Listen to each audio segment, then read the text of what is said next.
was 6 years old when I first realized how differently other kids saw the world. It was recess, Wednesday. The sun was out and all the other kids took over the playground, so my friends and I were left wandering the blacktop with nothing to do. I know, I thought. I'll tell them a story.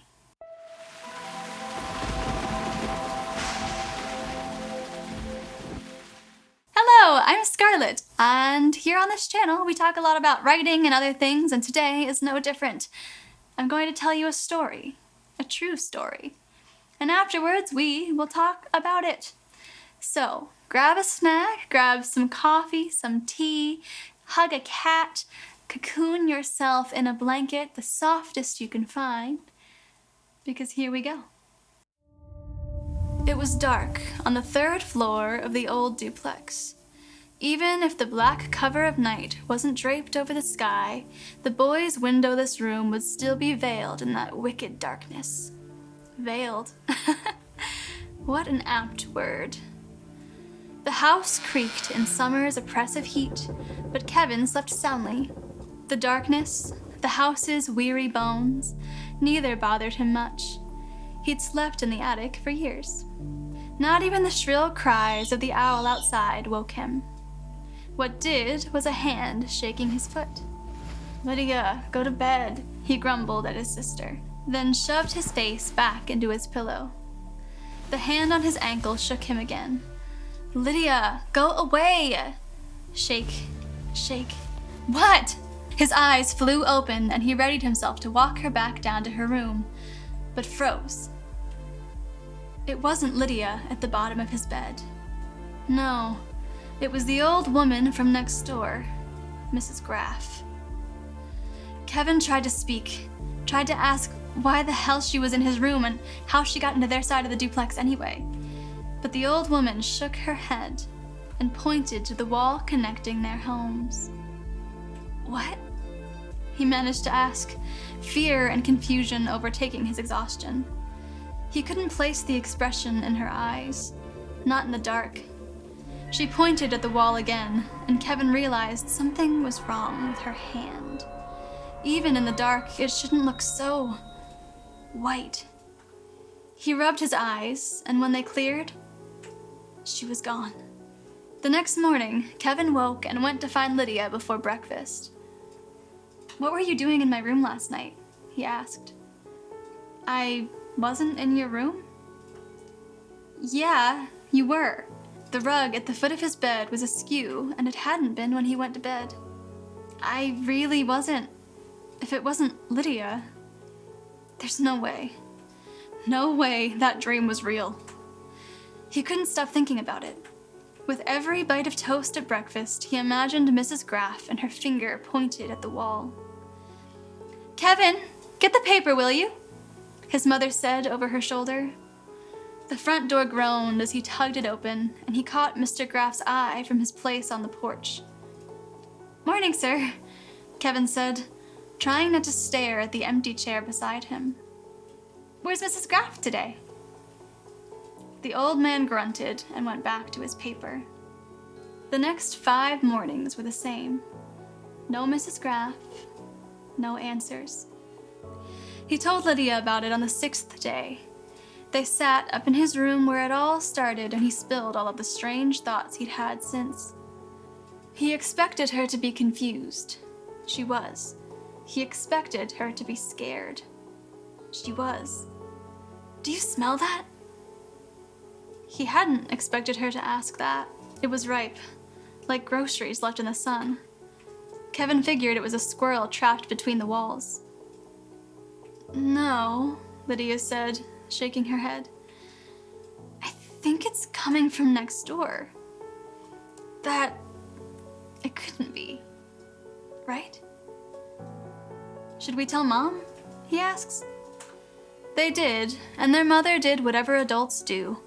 Called the right people, asked the right questions, and within a few hours the police came by for a welfare check.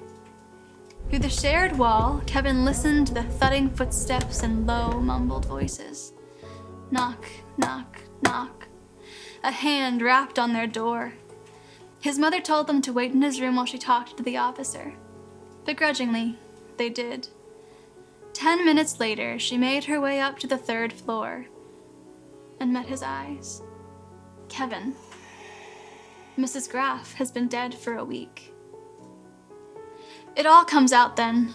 She died of natural causes, but Mr. Graff refused to accept it. He left her body in her art studio on the 3rd floor for 7 days. No air conditioning, no light, no movement.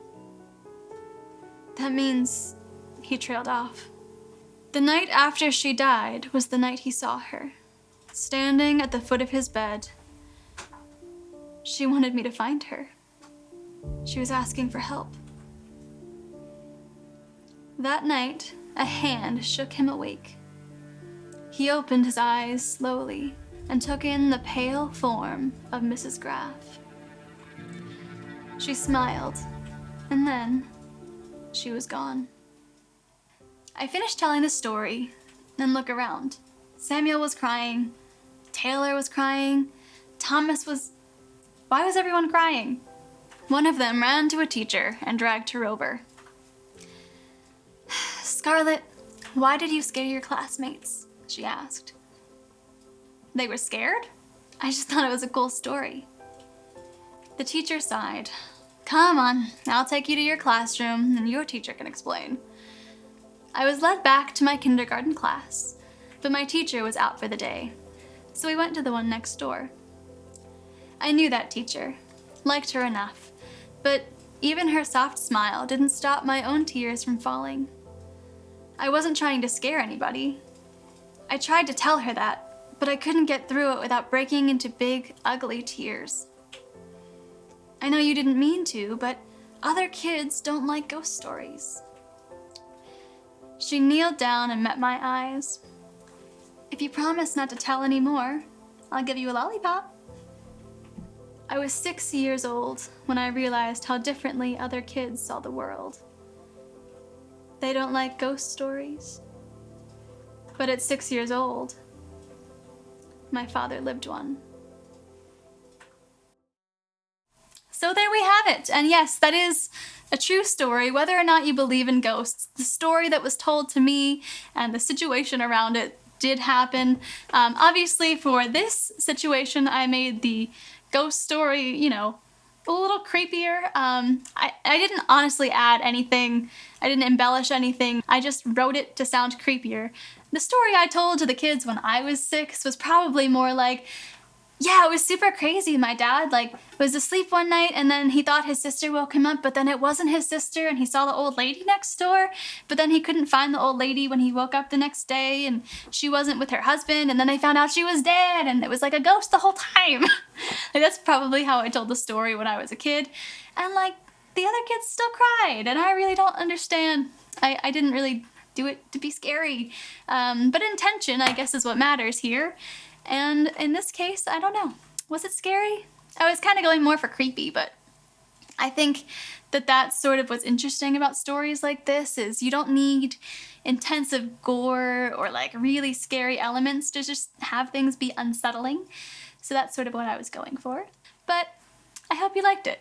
As you can tell, I did start it before we even really got into the video. I started with the opener that you saw when we first opened the video today, and then continued that second half towards the end. I don't know. What do you think of that kind of format? Because it was something, like I said, just trying for the first time. Let me know down in the comments if you think it makes sense or whatever. But if we're talking about things in the craft sort of form, I didn't lean in too heavily to the dialogue and I kind of used it just to emphasize the situation.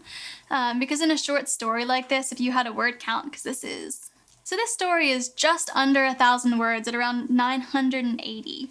So if we go for short stories like that, where there's some competitions that are around 1,000 words and, there is different formats where that would be necessary, kind of have to choose the best way to tell a story without getting too deep into certain aspects. There's plenty of different dialogue I could have had that I, might have added where I'm trying to expand this story in some way and take it from what I was told as a kid to, something more intensive. But I chose to lean in more to what goes on in the mind and trying to figure out what's happening and the sounds and the feeling of the place. Because I think when you're telling any kind of ghost story, one of the biggest factors is location. You know, like, I mean, you could have a ghost story in a modern apartment, but I feel like if you hear creaking in a modern apartment, you're like, well, that's the upstairs neighbors, you know? Like, it doesn't really have the same effect as this shared wall, which they did. They lived in a duplex, so that's also true. But playing into all of those sorts of sounds and the darkness and trying to add to, like, the creepiness almost in that way. So then if we talk a little bit more about the layers of story, so the opening and then the main story and then, you know, me telling it basically within the story. I didn't want to tell it like I was telling it because I think that would get really boring. You know, if I had started off and saying, I was telling this story to my friends, and then I actually said it like I would have as a kid, that just, one, doesn't hit the tone right, and then two, the format would be weird, and I would have to do a lot of like, I said, and then my classmates responded, and it would just be too much. So I think to play into the story itself, it gets its own section, and then we sort of see the responses right afterwards, which is almost a little bit jarring. That was the one thing I wasn't sure about, is that it felt a little bit like the story is over, now there's more story. In speaking, I feel like that definitely added to how jarring it was, and I think in writing maybe it wouldn't be so jarring, but maybe it's a good thing. You get sort of the dissonance between the ending where she's gone and then back into the real world, which is kind of how it felt for me when I told the story, and I was like in it, and then all of a sudden, all of these kids were crying at me, and that was sad. I honestly is a very, like, I wouldn't say traumatizing memory, but it's one of those ones that really stuck with me from my childhood, because I really did learn that if I cry, I can get a lollipop. Maybe not the takeaway I was supposed to get from that, but, you know, you win some, you win some. I don't know what I'm saying. When you're writing longer stories, there's a lot of things you need to focus on and how it all weaves together, and, you know, specific character voice and how many different characters you have going on, and if you're naming characters, whether or not they're important enough to kind of focus on and give them names and little bits of information. But in a short story, you have a very small amount of time to tell that information, express it to your readers, and get everything in there that you want to. So when you're writing a short story, make sure that you figure out what your tone is going to be, who your audience is, what the most important parts are, and if you want to focus more on dialogue or on, you know, setting, what kind of things are most important to your story, and then what you're trying to get across, what the feeling is of your story. And that's sort of where we are. I mean, for me, this story was not too hard to write. I wrote it in like 20 minutes, but that's because I know it very well. I've had this story in my mind since I was 6, so I just had to figure out the best way to express it on paper. But that is me. I have so many really weird stories. A lot of them are ghost stories, very strange things that happened to me and my best friend when we were traveling, and just in general, really strange stories. So if you think this kind of thing is interesting, and you would like me to tell more stories and talk about writing or just tell stories, because I like doing that too, let me know down in the comments. I enjoyed this. I liked trying to just write up my own memories as a story. And I think if you guys want to try it, let me know. That would be really cool. Separately from all this, I am still collecting first line submissions. So if you go over to my Linktree and then the first line submissions, put them there. I'm just waiting to get a couple of other ones. I've got like, I don't know, like 1,000 comments on TikTok, so I'm hoping I can feed some of them through here, because I would love to talk about more of them. So I'm just waiting to get a couple more, and then I will hop into all of that. My TikTok is at Scarlett_Ansley. I do things every single day there, so if you're looking for more of whatever I am, that's where to find me. Yeah, that's most of what I have right now. Like and subscribe and do the bell, and I'm here telling stories, doing writing videos mostly, and I'll still be here next time you come. So thank you for listening to my weird rambling and my scary-ish story. And that's all for now, I think, so sweet dreams.